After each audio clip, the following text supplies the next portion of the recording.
Good afternoon, everyone, and thank you for joining me today as we discuss the importance of releasing the stigma that surrounds mental health. Becoming a college student or navigating through the ups and downs of this experience can be crippled with stress, making decisions, and becoming an adult, and so much more. It's always rewarding to see the genuine excitement in students as they prepare for the next 4 years of pure bliss, or whatever it is that television prepared it to be. And while some students do experience these joyful moments, that's not the reality for all. Being away from home, the pressure of living up to a certain standards, or simply the reality of life can negatively impact students' mental health, which results in failure, an increased rate of dropouts, or the worst situation that you can imagine. The first time I became aware of my mental health was during my junior year when I was faced with academic decisions, death, and social pressure. However, it wasn't those challenging experiences that made me realize there was a problem amongst my generation. It was the conversations I had with others who had experienced the same thing or even worse. I quickly realized that there was a need for a safe place to have this discussion, and not only on the challenges we face, but also the resources and tools we have that can help each and every one of us in this room today. Over the semester, I've spoken about other topics that affect our generation, such as gun violence, racial language, and the pressures to succeed. However, as mentioned, today we will sound off on the importance of each other's mental health. To open the show today, I have Heaven Jeffries, who will be performing a poem written by her. She's a senior here at Barry University, and she is also the vice president of Big Brother Big Sister, JEDI, and BSU. Please, a round of applause for Heaven.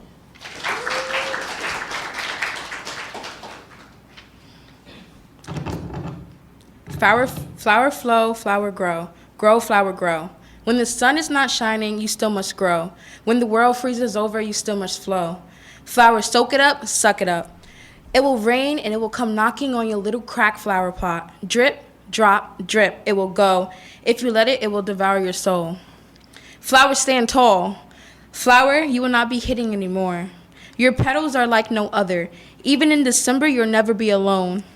Soon, flowers, soon, you'll be plucked out of your rotten soil that you once called home. Remember, flower, please remember. If the sun stops shining, you still must keep growing. If the earth freezes over, you will continue flowing. If the rain pours nonstop, just soak it up and never stop. In December, you will continue to grow despite what you are told. Oh, flower, you are beautiful, and remember, you'll never grow alone. Thank you so much, Heaven. And to begin our show today, I have a very special guest, Dr. Longoria. She is the Director of the Counseling and Psychological Services. Welcome, Dr. Longoria. Thank you. Thank you for having me. So thank you for joining me today as we bring awareness to college students' mental health and the challenges that we do face while we're, away from home, experiencing new things. For those that may not know who you are, you can tell everyone about your professional experience, what you've done so far. Okay. So I'm Dr. Longoria, the director of the Counseling Center. I've been at Barry for about 15 years, and I've been the director for almost 4 years. Most of my career has been in college mental health. Before Barry, I was at and then I did my internship in Texas at Texas State. All my practicums are in college mental health, so I really am very passionate about this field. I feel I can make a big impact. I think it's a great place to intervene. So that's why I stay in college mental health. And did you always think that you would end up being a director or in counseling at a university, or was there anything that kind of pushed you towards it? Yeah, no, I started my undergrad with pre-med. I was going to become a pediatrician, so I thought. I took some classes. I did okay, but it took a lot of work, and I wasn't passionate about it. Right. I didn't see myself going to med school. I took a couple of psychology classes. It was very innate. Right. I loved it. I'm like, this is what I want to do. Right. I had never seen a therapist. I didn't know what it meant, but I'm like, this is what I'm going to do. And so I had a conversation with my parents, and I said, I'm going to switch my major. I'm going to become a psychologist. All my dad said was, do you know what that is? Right. Do you know what it means? I think you have to go to grad school. And I said, I think I do. And then I switched over, and I'm glad I did. Right. And what was the most rewarding part of switching over for you? I think doing something that I loved, Right. and something that I really felt innately was what I was meant to do. And then I did one practicum in a community mental health center, and then I started doing college mental health, and I loved it. I love the population. I really feel like, again, it's a great place to Right. intervene. I think students are very open to change, and you can make some significant change that will impact the rest of their lives. That's true. And what would you say, or over the span of your career, have you observed any contributing factors regarding mental health that affect students on campus, or if not students on campus, just young adults in general? That's a great question. I think it's twofold. I definitely think social media Right. is huge. Also, I think the ability, like lack of coping, I think as parents, we're not teaching our kids to cope. Right. Resiliency is very different than it was many years ago, and I think that's definitely impacting students' ability to then function when they get to Right. college. And you brought up a great point about parenting and teaching our students what to expect. Is there any advice that you could possibly give parents in order to prepare their students going into college, especially those that's going away from home? I mean, I think definitely the coping and that life is hard, life is not fair, but then what to do about it. I think, Right. you know, one big thing happens and I think it feels like it's the end of the world, and I get that, it does feel that way, but we have to find a way to cope and move Right. forward with That's that. true. And I know a lot of young adults or students, they struggle with depression, anxiety, and especially, I'm not sure for everyone, but I know a lot of students that I speak with, they're reluctant to finding help. They feel like, as I said, there's a stigma surrounding it. When do you think is the right time for those students to actually reach out, ask for help, and realize that they don't have to deal with it alone? Yeah, I'm really happy they're having this show because I think this is part of the solution. I think having an open conversation about it. But as far as if you're someone that's suffering with any kind of depression, of course I'm biased. I think anybody can use some support like therapy.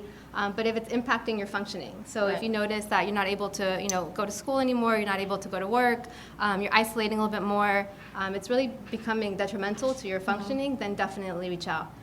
But I mean, therapy can help with anything from relationship issues to family issues, anything, roommate issues. Right. So even class, academic issues. Okay.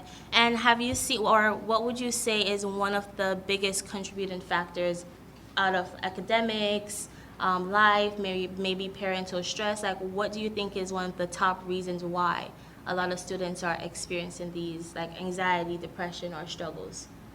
I mean, that's a tough question. I think it's just probably relationship issues. A lot of it comes from relationship, not being able to cope with things, loss, grief, not only like death, but like big life changes that Right. happen. Adjusting to things, I think, causes some of the situations that then become more, detrimental. I definitely agree, because I remember, like I mentioned last the year, like a year from today, when I said that's when I kind of started realizing that there was a need, or I did need to talk to someone, because I was going through a lot of changes. I had switched majors similar to you. I thought I was going to be a doctor. I'm not going to be a doctor. Hence why I'm in PR and advertising. And then right after we start the semester, and then I experienced that. So I do agree that it is a lot of different life changes that come at college students that forces them to kind of either their mental health will kind of deteriorate. And what would you say is seeking help? Because I looked at seeking help as, oh, they're going to think I'm crazy, or they're going to think something is wrong with her. Like, what would you tell others that, apart from the stigma that's on it, what is seeking help? I think it's just being able to have an additional support that you can't get from a friend, from a family member. I mean, I feel like it's a privilege to Right. be able to sit with a student and for them to share me their utmost secrets, things that they can't tell their parents or partners. So I think it's being able to have that one person that's on your side. No matter Right. what, they're going to advocate for you. They're going to look out for you. They're going to not suggest, not give you advice per se, Right. but they're definitely going to guide you in a direction that's going to benefit you in the long run. That's true. So I think helping, finding someone that it doesn't have to be a therapist. It can be anyone, a mentor, a friend that you really trust, but someone that you can go to, you can count on, and will have your back. I think that's really important and can make such a difference when you're in college. Right.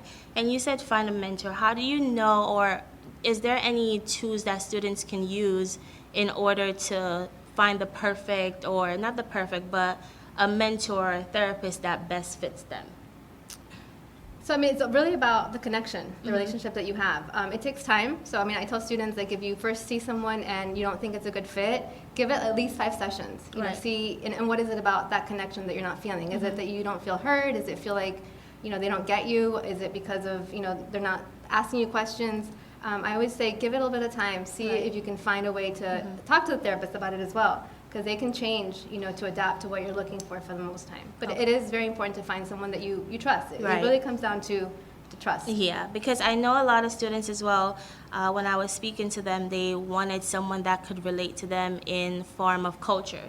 Because everybody's cultures are differently, we're raised different, and I know that was a big deciding factor for a lot of students, because what others may see as a struggle, another person may look at it and be like, oh, that was just a regular life for me, right? So I definitely do think it makes sense to just give it a test out, because sometimes we can jump. We could be like, oh, one session and we're out of there. We didn't like it. But I do agree with giving it some time and feeling it out and see if it changes. And definitely, like, empathy. I mean, true empathy is being able to identify with, understand someone else's perspective without having to have experienced it. So being able to, find a therapist that you feel can really empathize with your situation without, I mean, yes, culture is important, but there's so many other factors that also contribute to that. And do you think a lot of universities, colleges, or schools in general advocate for resources for students, whether it's students here, young adults, faculty, staff? Like, do you think there are a lot of campuses like Barry that have these events, initiatives, or resources for students? They do, but I do think we're unique. I think we're, again, I mean, one of the only probably centers in the state of Florida that we have, non-time limited therapy. Students come for, the whole time that they're here. We have shifted to a short-term model, but for the most part, students can still be seen. We don't have a session limit. Like a lot of counselors say, you get 10 per year, not even like per semester. I mean, 10 is imagine that. 10, I mean, what are you really talking about in 10 sessions? But we, so yes, there's some, but definitely there's a shift. The demand for counseling services right now nationwide is definitely higher than, the rate of counselors available. That's true. And switching gears a little bit, with our generation and having drugs or substances at our pleasure, like it's there, whether we can buy it from someone or we know someone who is selling. How has the use of drugs and alcohol affected individuals with their mental health in college?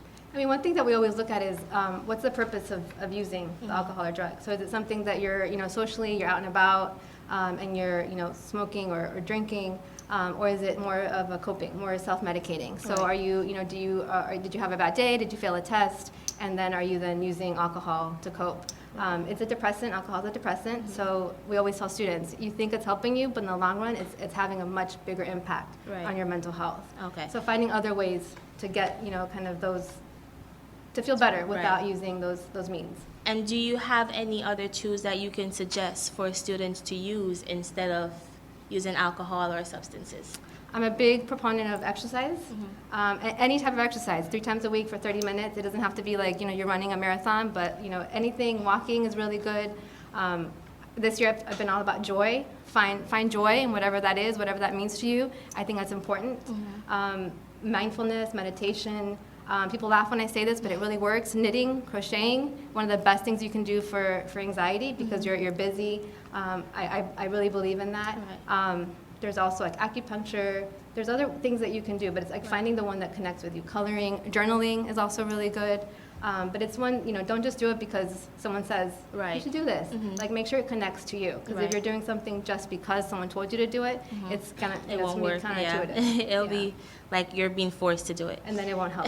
Right. And even with substance abuse and alcohol, we have social media, which you mentioned earlier.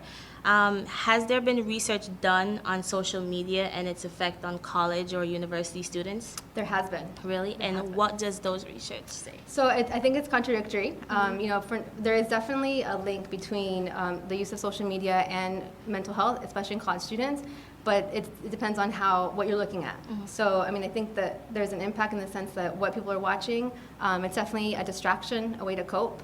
But it's also becoming a lot of ways for people to become isolated. Right. So you're not connecting with people, you're not, finding things to do with people because you're so, on your phone. And from your experience, what advice would you give students on how to separate what they see online versus what they see, versus what reality is? Because we know online it's like 30 seconds and it may look picture perfect, but lo and behold, behind closed doors, it's not picture perfect. Like, it was a lot that went into that one Instagram post or that one TikTok video. Like, how can students separate all of that, and then the reality of what they see every day. I think you just said it. I think you have to be very mindful of what you're watching. You know, that yes, it could be entertaining, but it's just that, you know, but to define your life, you know, we hear that all the time. Like I saw this, you know, new alternative medication that they're saying is really good. And, you know, that week, 5 students will come in and talk about it. And I'm like, TikTok, right? Because, you know, and no one, you know, you do it because you see it on TikTok. But remember, it's, like you said, it's like literally 15 seconds of someone's life. You're not seeing the whole thing. Be mindful of it. And I always talk about students, like, what's the purpose that you're on social media? Are you using it to stay in touch with people, or are you doing it really because you're distracted, you're bored, you're lonely? But the best way is take time off, you know? And I know we spoke earlier, and I was mentioning that a lot of us will go on social media, and before we go on social media, we'll be happy. We'll be perfectly fine. Everything in life is peaches and roses, and then we go on social media and we start scrolling, and we're there for hours, and then you get off social media and you're in a depressive mood, or your whole attitude and energy change. And you asked me, you was like, do you know what that is? And I didn't. So what is the reason behind that shift that we experience? I think it's comparison. You know, you're comparing your life to someone else's life, and you're not thinking about it's only 15 seconds, or they're only showing you what they want to show you. But it's definitely the FOMO as well, like what you're missing out. It just also builds into a lot of that, you know, comparing your sense of self to theirs. But it becomes very unhealthy very, very quickly. Yeah. And a lot of us, we spend a lot of time on social media. Like for me, I know every Sunday I get those little notifications of you spend 7 hours or this on your phone. And I haven't done it, but others have taken a break from social media. Is that a healthy decision, or is that something that you would recommend, and why? Absolutely. Absolutely. It is? It is. And I mean, I challenge everyone in this room to take a break. You'd be surprised. Even one day that you limit, you don't have to cut it out, but limit, if you're 10 times a day, go to 5. And you'll notice. And then be mindful of why you're going on it. Is it because you're bored, or because are you checking on a friend? Are you know, what is the purpose of doing that? It can make a big difference. Especially when you go to bed. I don't know how many of you go to bed and you're like with your phone in bed with you. That's the worst thing you can do. Why? 2 reasons. One of them is the black light, so it's going to stimulate your mind. The other part is it's a rabbit hole. So you think, I'm only going to go on there for 10 minutes, and before you know it, it's been 2 hours. And you're just flipping and flipping, and your mind can't rest. So at least 30 minutes before you go to bed, you want to put your phone like away. Not even like next to you, you know, but like far away. Don't even use it as an alarm clock. Get a real alarm clock that you have to get up and set apart. But you're just kind of like, you know, revving up instead of like slowing down. I need an alarm clock. Noted. Okay. And seeing that most of us in here are college students, and we have friends also that are here, or young adults, what advice can you give us when we realize that those friends, or we see someone, especially I have student leaders here, I'm a student leader myself, when we see our residents or we see our friends going through something, what advice can you give us on how to approach that situation? I think definitely touch base with people. You'd be surprised how far, you know, it would go. Just how is your day? Don't ask, are you okay? Because I think that's like, everyone's gonna say yes, I'm okay. But like ask specifically, you know, how are you doing? Like, you know, any updates, how, you know, highlights, lowlights. Engage them in a conversation. Because again, we're missing that connection. You know, we're all so busy on our phones, but to be able to check on someone. I think if you're able and open to talking about your own, you know, difficulties, that helps, because again, everybody, we want to know that we're not alone, and we all experience something. It's just that we're human, you know, we feel things. But to have someone say, I've been there, you know, and this is what I did, you know, and you don't have to say like I went to therapy, but like I had a hard time too when I was a freshman, and it really helped when I did this. You know, but definitely ask. If you see something, we always say that. You see something, say something. We're a small community, but we're able to connect, you know, in a different way because we are small. And I know for me, sometimes I get caught between trying not to say the right thing, or trying to say the right thing and trying not to say the wrong thing. What are some things that you would say to not, like if we see someone going through it, like don't say that? Like what are some things that we can be aware of, whether it's attitude, how we act, facial expression, or anything that we should be mindful of when we're approaching these individuals? The irony is there's really nothing wrong to say, because what's the one thing that we're all looking for? Complete. Someone to listen. Right? So it's not what you say, it's the ability to just sit with someone. And even if you say nothing, but you're sitting with them, listening, I think that can go a long way. And for anyone that's struggling with mental health or difficulties, is there any advice that you can give to them today to help them get through those difficult times? Because I know for me personally, I always tell people it might look like there's no end to the tunnel right now, but something better is always coming. And as hard as that is to accept, it is very true. And I'm one of those individuals. I say that to many people and I still don't take my own advice. But is there anything else that you can tell students to help them cope when they're going through these challenges? I would say probably focus on one day at a time. As simple as that is, it's very powerful. Right. So instead of thinking about like next week, finals, like literally what do I have to do today? What's on my mind today? What's making me anxious today? Anxiety is fear. So think about, what is it that I'm afraid of? But literally like one day at a time, because if you think about next week, next month, next year, you're just, again, back into that cascade. Yeah, right. and then get help, support. It doesn't have to, again, it doesn't have to be therapy, but find someone that you can talk to, that you can confide in, because it will make a difference, just having connections. I can't say that enough. I go to the cafeteria and there's a table of students and everyone is on their phone. And I'm like, but you're eating. How lucky you are to be able to sit with people, Right. So disconnect. Do yourselves a favor, disconnect. When you're in the car, talk to each other. Right. Everyone's in the car and they're like on their phones. On their phones, yeah. One person is driving, one person is blasting music, somebody else is not paying attention. And it starts young. My son, I took him to school this morning. He's on his phone. And I'm like, no. Like, it's literally a 15-minute drive. You can live without your Right. phone. But it starts then, being able to say, we're in the car together. Let's have a conversation. Right. That's true. I think a lot of us we've grown so accustomed to our phones, because when we were younger, or I don't know if it's because it's here versus I'm from Jamaica. So there we didn't have iPhones and all that stuff. Like I was told, go outside and go play or go read a book or do homework. So I do think that being here and everything being so accessible, it forces us to want to pick up our phone, or something goes bad. Like the first thing I do is let me go on social media and scroll. And So what else can you do? Read a book, write. Yes, you can go outside, get a walk.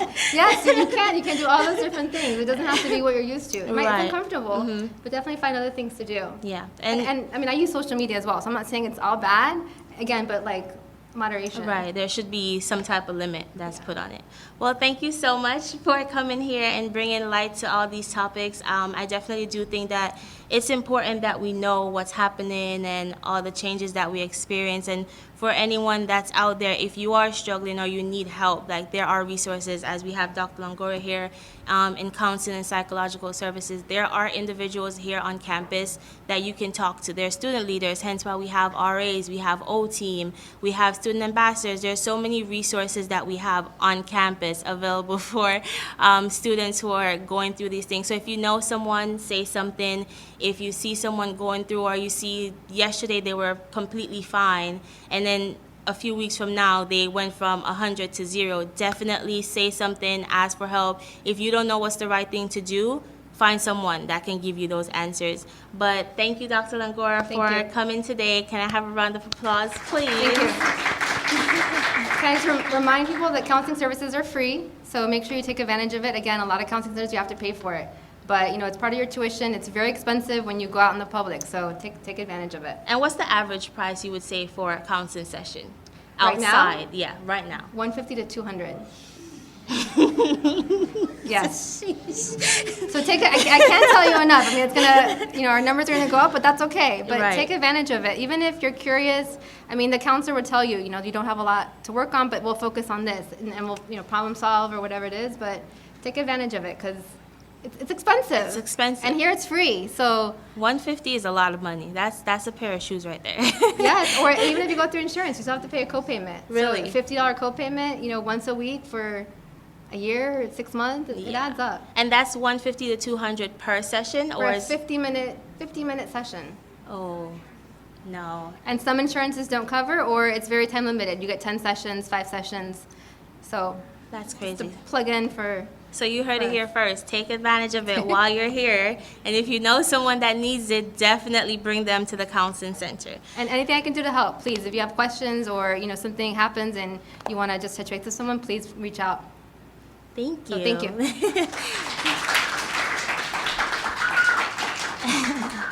And coming to the stage, we do have Morag. She is a senior majoring in communications. She is a rapper. She writes. So please give a round of applause for Maria.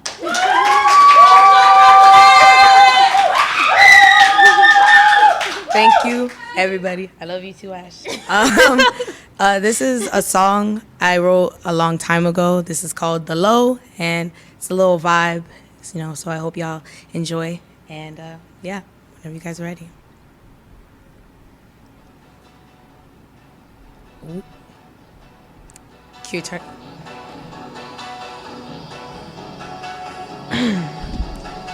Hey.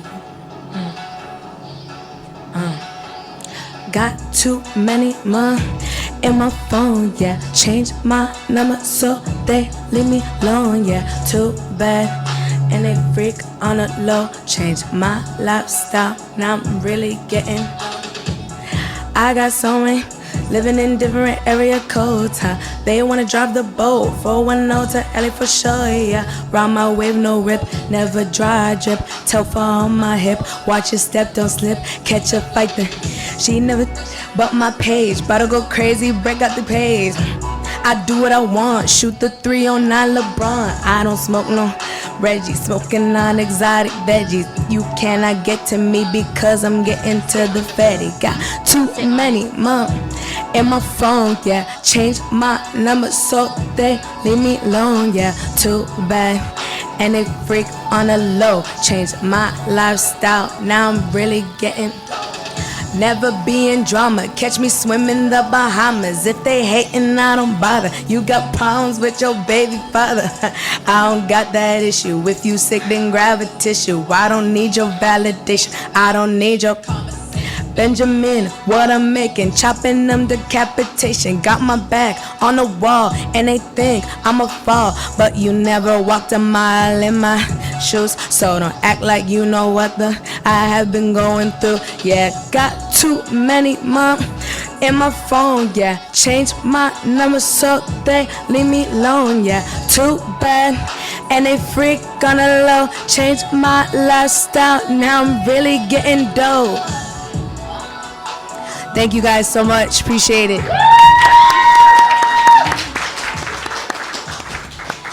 Thank you so much. She's Maria, but we call her Morax. And coming to the stage, I do have a student leader here with me that I met through being an RA, but I don't think I can do his introduction and do it justice. So I'm going to have him introduce himself. That's right. How you doing? My name is Jaden. I am a junior here at Barry University. I am an RA. I've been RA for 2 years now. And my major is psychology. Yeah. Oh. I can't lie. Period. Okay. You trying to be like Dr. Longoria? A little something like that.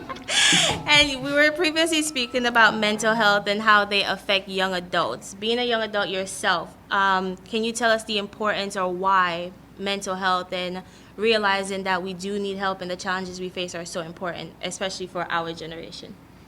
I feel like for the longest time when I was younger, I never really focused on mental health. I was young and happy, Yeah. I was Life living was great. Yeah. No until, bills to pay. Until I got to college, So, like, it took me having to realize and acknowledge my problems in order to seek help. So, like, rather than just, like, avoiding it and just moving on with life and my day-by-day actions, it just didn't help me the best way I thought it would. Right. And so, like, I feel like it's just very important for just yourself and your self-growth, Right.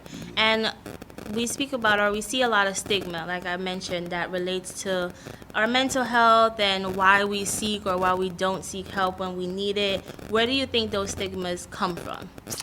I definitely think it came from the past, Well, but now it's more prevalent that people are seeking mental health. But, like, back then, like, at least in my culture, like, mental health wasn't a thing. So, Right. like, if I was depressed, I would be sad, If I had anger issues, I would just be angry for that moment, So, like, I feel like it does come from the past, but I feel like now that, like, everyone's, like, I want to say adapting and adjusting to, like, actually seeking help, I feel like that is causing a shift and change in how older generations may view mental health. Right.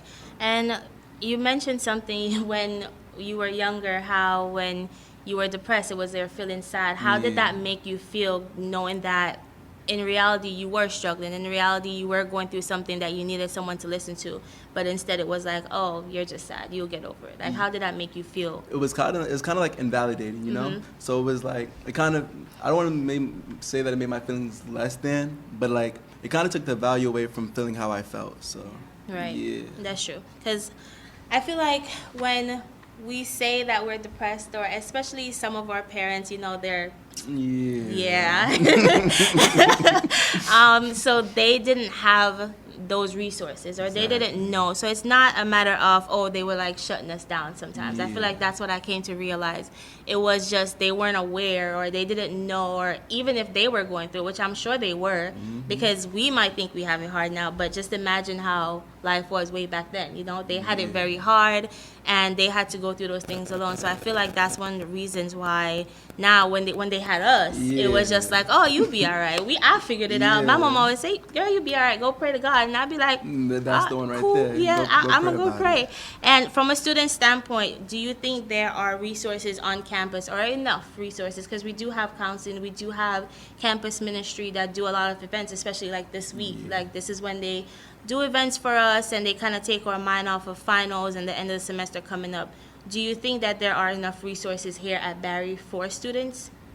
I do want to say yes, because there's a lot of collaborative sources, but like Right. I feel that like sometimes people do have to go through things on their own. Like I've been going through things on my own, you know. But like that, I feel like that's what just some people are used to. Right. So like the idea of like being told like, oh, go talk to this person, like they can help you, is like, it's kind of like, I don't want to say like hesitant, but like you get that weird feeling that like, Right. oh, like I gotta talk to somebody else about my feelings. Like it's weird, and so like we do have services for that, but I also feel that like there should be like, I want to say like, I don't know if you're like a silent room, like where it's just Right. like you in just like one room, like somewhere other than like your common space, to like just kind of like think about your thoughts and like do your own thing and like be able to acknowledge how you truly feel, rather than Right. like having to always talk to somebody and like feel like you always need someone to talk to, you know. Okay. I mean, it's never not wrong to have somebody to talk to, Right. but like sometimes you do want to just like, you feel like, oh, like I just don't want to talk to anybody, like I want to try to figure it out on my own.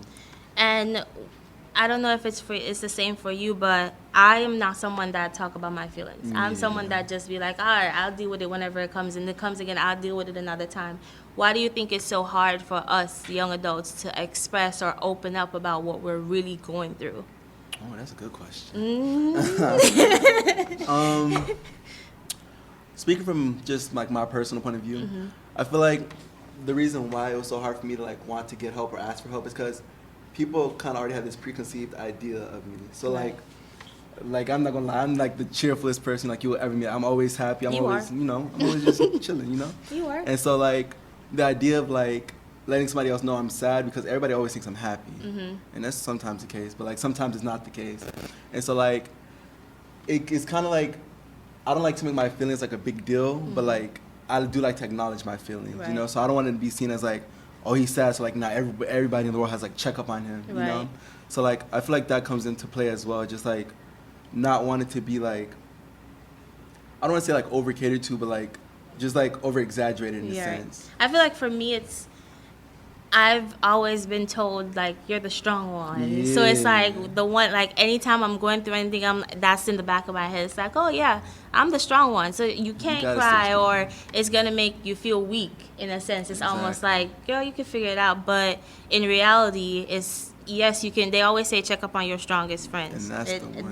That's a real quote, because sometimes those are the individuals that are going through things. They are the individuals that are really struggling. They need help, but because they're seen as strong and Nobody they ever always thinks figure it out, it's like no one ever thinks about them. It's like, oh, they'll be okay. Exactly. And you mentioned some resources, like you said, if there was like a room that you could just Yeah. go in. Is there anything else that you would want to see, not just on campus, but in general, implemented to help college students or young adults?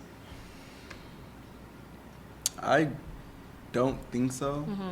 Or maybe there could be like a group, you know, like, so it's group therapy is kind of hard too, you know, like That's now a lot like of people. going from talking to one person You to like just a whole said you group didn't of want to people. talk to one But no, because person. like that could be the case sometimes. Like that's about the serious things, you know what I'm saying? But like if I'm having like relationship problems or something, or like I'm troubling like with schoolwork or something, like, so like being able to like talk to a group of people that can relate to the same stresses I'm relating to, Right. like that are not on that like that serious scale that I'm comfortable talking about, I feel like that would help as well. Like Right. maybe have like creating a group to be like, oh, like this group is specifically for like academic stresses, and like just putting it out there, like what are you struggling with academically, just getting it out in the air, or like relationships, like anything in general. That's true. I feel like for me, I would want to see a journaling event. Ooh. You know, something like where we Yeah. sit and it's like everybody takes a journal and just write. And it's like no phones, You just no vibing. nothing. You literally just have to sit there. Because I feel like one of the hardest things is to sit there in your thoughts Yeah. and come to face with them and realize that, oh, okay, I am going through this. And I feel like if we had some type of journaling. Just like an event, like exactly. for like an hour or two. That's an just- RA event. You ain't never lied. Let me lock in. And do you think, I know we spoke about it earlier, but do you think if you have friends in other universities or if you've visited other schools, do you think they advocate enough for those resources? Because I know at Barry, as a student, I can say we do, like, I can say Barry is a great example for me of being there and being a resource for students to get help. Do you see that in other schools that you may visit or your friends are attending?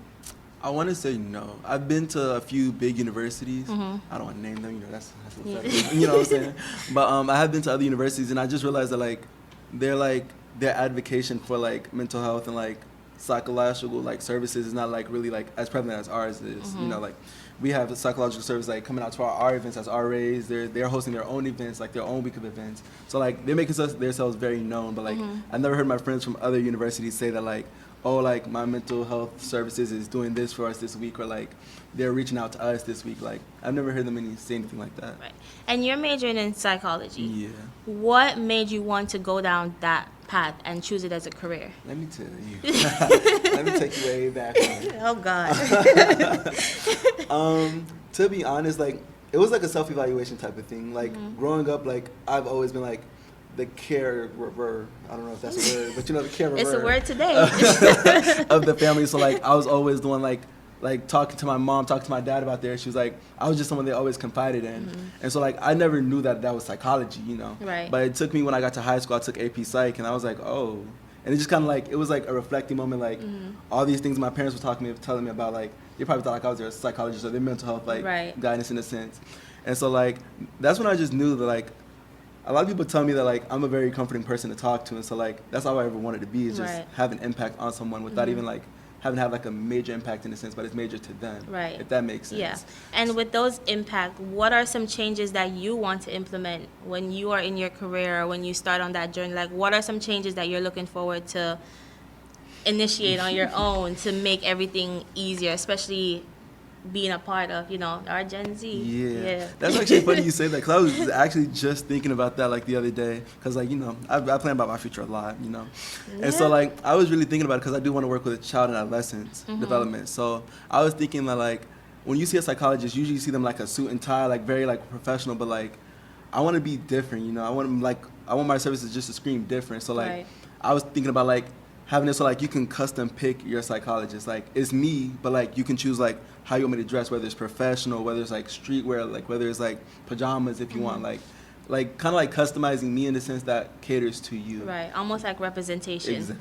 Exactly. And what advice, to wrap up today, what advice can you give students like you who are maybe student leaders or just college students in general when they're going through these difficult changes or times?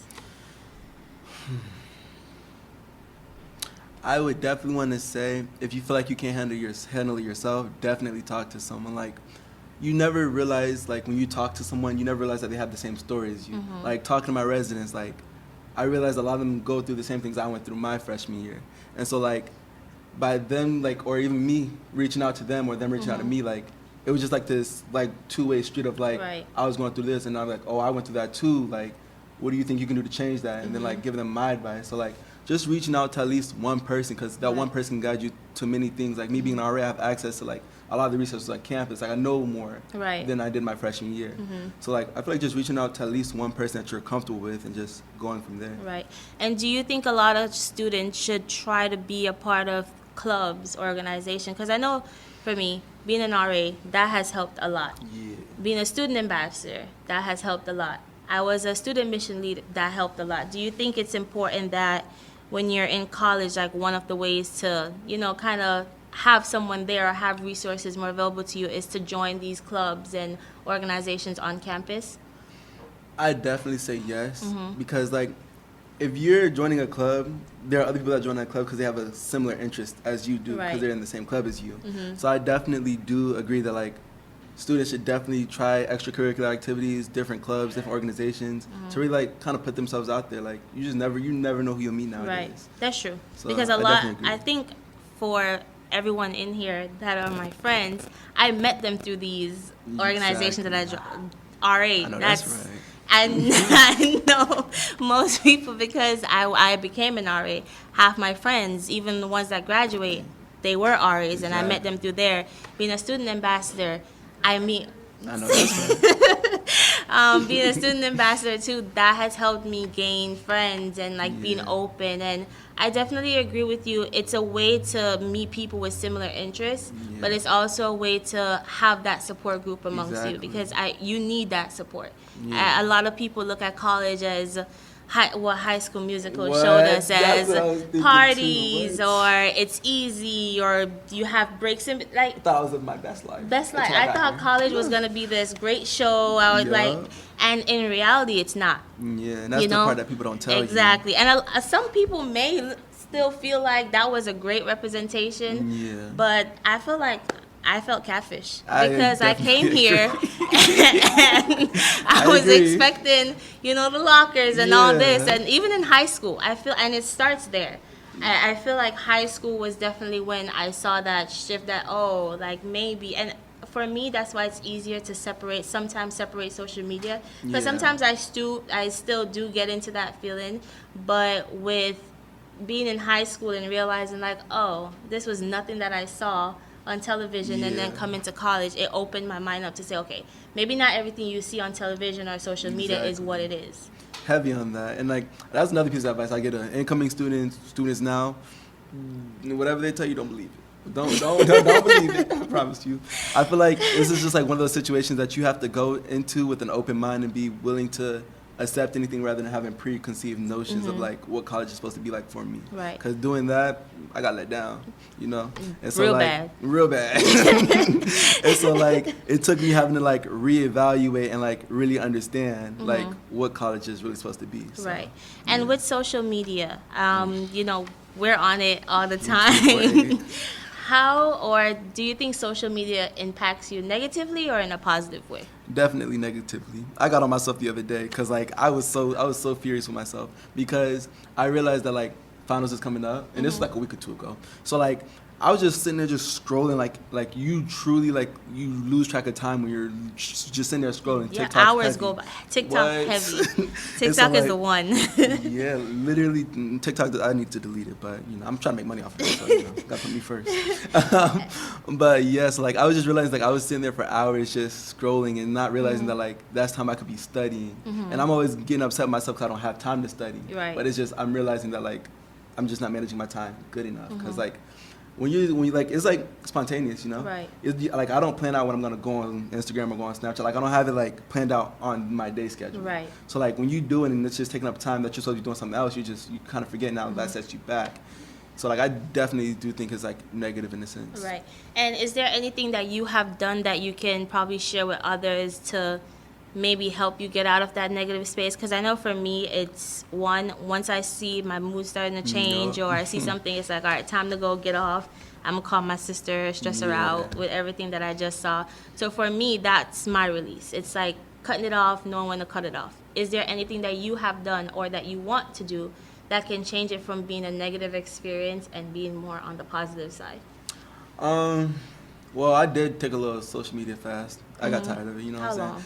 It was like a month. Oh, Yeah, I did my thing. I was You better than flourishing. me. What? It's because like I just realized it wasn't like benefiting me the way I thought it was, So like I really sat there and realized that like what Dr. Longoria said, I was comparing my life and my college experience to someone else's Right. that like doesn't go to this university. So like it was having a negative impact on me. So when I did delete it, like that's when I got more to like meditating. I did like my journaling every day. I was on top of it until I re-downloaded it again. Then you know how that Yeah. yeah. And do you think that even though you took that break, it was long enough or it made a difference? Because I know you said you did meditating and journaling. Did you Yeah. carry those same activities over when you got back on social media? Yes and no. At first, yes, but then after a while, no. I kind of just I let it slip, and I hold myself accountable for that. I did let it slip, so I've actually was thinking about it because finals coming up. I need to lock in. You know what I'm saying? It's the last So week. I was actually gonna delete it again because I find no purpose in it anymore. Right. Like that's just how I think. Like when I feel like there's no purpose for it, I just Right. delete it. Like yes, it's keeping up with my friends, but then again, like I just Yeah. I gotta put me first. You got to put me first, Hello. Lucius. And just to wrap up the social media, is there any advice, I guess, that you can give to others in the sense of, yeah, we say don't compare yourself, but being young, being in college and experiencing these things, is there anything else that you can tell college students when it comes to social media?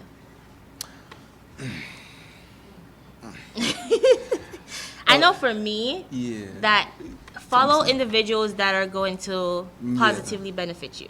It doesn't make sense. Yes, you can follow your rappers, your celebrities, and all that, but I follow, if I know I want to start a business in the future, I follow people that have businesses or that speak on it. I know I'm about to graduate. I follow people in my major and see all those things. So definitely your For You page, you can customize it based on what you like, based on what you share. So that would be my one piece of advice, is follow individuals, pages that they benefit you, they have an impact on your life, or they help you get to the next level. You could follow Chris Brown all you want. If you're not a rap, if you're not a singer, you're not in music, and he's supposed to live his best life, what does that do for you? You know what I mean? So Exactly. that's my advice. You took the words out of my mouth. 'Cause I was thinking that like you are who you surround yourself around. Like I just couldn't put in those words yet. Right. So like I definitely do agree that like definitely like follow things that you think are gonna benefit you in the future. Like I'm a psychology major, so I follow a lot of pages that's like on mental health or like spiritual things too. Like you know, because like mental health is a wide spectrum. So like I feel like there's a lot of things that play a part in that. But another piece of advice I would give is like social media is not always needed. So like I heavily like suggest like, you know, maybe it's not so bad to plan out your time when you're going to be on social media, you know? Because Right. I feel like social media is sometimes a positive thing in the aspect of like you follow people that relate to you in a sense. Right.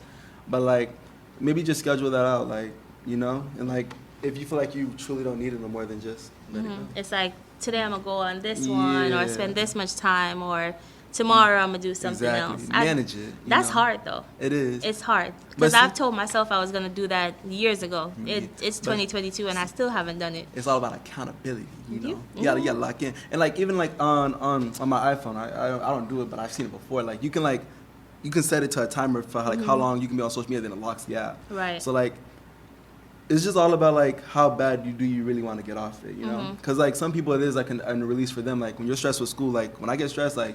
And I just feel like I can't do no more. That's what I do. I go to social media and just swipe Right. it through rather than meditating or like praying about it, you know? Right. So I feel like realizing that there are more outlets than just social media is also like real good advice. That's true. And this doesn't really relate to mental health or what we're here for today, but like you mentioned earlier, it is finals week, pre-finals week for us. Shed some tips to the college students that's in here right now that they can use to get through this week, and then well, this week is over, but to get through next week. Let me put you on. Something that has helped me tremendously is getting in contact with the people in my class. Like, you know, like it's college, so like I don't really talk to people in my class, but like Group chats. I get nervous. I feel like my professors know I'm in that group chat. They don't fail me because I'm in that group chat. I get nervous. So I would say like reach out to people in that class and like, cause like you perceive something one way, but they perceive it another way. So like if you're having a hard time with something, like reach out to somebody that does understand the topic and like learn their way of doing it, and maybe that helps you best. So yeah. And then- use a library. What? Yeah. Library heavily. Like them little study rooms, they be cold. But but like it's really like it's that sense of lock-in because you're in a library. You know, there are books in there. Like that's my thing. Like I know there's a lot of education around me, so like I got locked in on mine. Like I feel a little push. So I definitely feel like Oh, definitely getting out of your space too, like, cause usually I thought studying in my room was beneficial. It wasn't. No, like it's you not. really gotta like go somewhere else, cause like my bed be looking real comfortable. When it's So, right like, behind you and you looking and you're studying, you're like, I'm gonna lay down for yeah, I'm just gonna take a little 5 breaky break, minutes. and it's 2 hours past, and it's 2 like 12 hours. o'clock at I night. wake up the next morning, I'm like, yeah, I'm done for the day. Exactly Like, ain't no more studying happening. So I definitely think like getting out of your room, going to a space that's just different, that requires you to be awake and be attentive. So like I go outside and study, like, cause I just know I have to watch my surroundings too. So like, it's that like knowing I have to stay. I can't just fall asleep on a bench, you know. Yeah, don't do that. I mean, yeah. Don't do Thank that. God. But definitely just taking the time to reach out, talk to your professors too. Like if you're really struggling with something, like talk to your professors. Like especially if you have plans to leave early, like as it is in the semester, like talk to your professor. Like they are there for that reason. Like they get paid to like help you succeed in life. So Right. yeah. Yep. Preach. My fault. I took it down. No, but I just want to say thank you for always a joining me pleasure. today to sound off on this topic. I feel like it's important to hear from a student leader standpoint. You know, I talk to people, but I want others to know that, yes, we're student leaders for a reason. We're trained. Lord knows we are trained. 12 hours a day. Come on.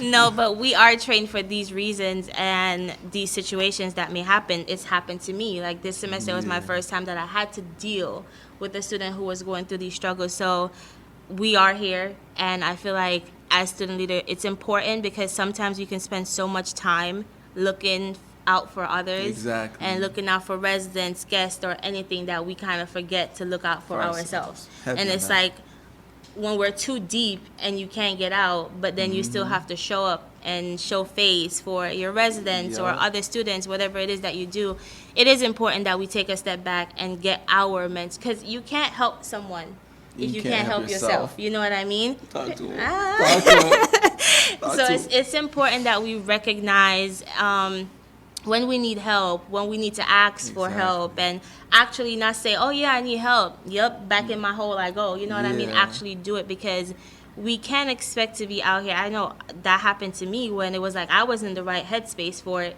So when someone came to me, I was like, oh, all right, this is what we're doing, you know? Yeah. But again, with training, I kind of navigated through, asked for help and all that stuff. But it is important to all student leaders, and not just student leaders, because we do have adults in this room as well. Yes. There's never no age, right, Dr. Longoria? Right. That you can ask for help, or there's no cutoff on it. Anytime that you feel like you're going through something, or the person that we always say, oh, I wish I could go back to the person I was. When you start realizing those things, realizes those changes, ask for help, talk to someone, find different initiative or activities to do. I know Diana, shout out to Diana, she's in the back. We go to the beach at like 4 o'clock in the morning, 5 o'clock, and we'll just sit there. At one time we went, Shania was there, and we had our phones like tucked under us. Like we were taking pictures, but we sat in silence. And just chill. And just chilled and just watched the sunrise. So there's different things that you can do that caters to everyone to make sure that you are in the right health space. You know, Yeah. so thank you so much. Of Thank you course. to everyone that came out today.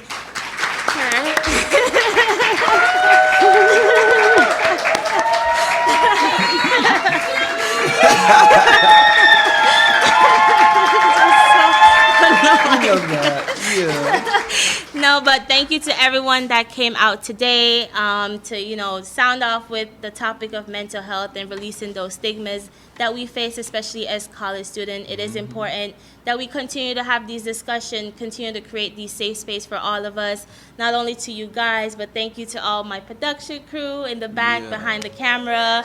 Huge round of applause. And the biggest shout out to Brianna. You guys didn't see her, but she's right there, guys. She has definitely helped me, navigate this entire process, having this show today. Nehemiah's back there, producers, my professors, Professor Sav is here, Professor Badays is here, Dr. Badays, all of them. Just so thank you to everyone. And yeah, let's continue to have these conversations, not only here, but off camera with each other and with others that we come in contact with.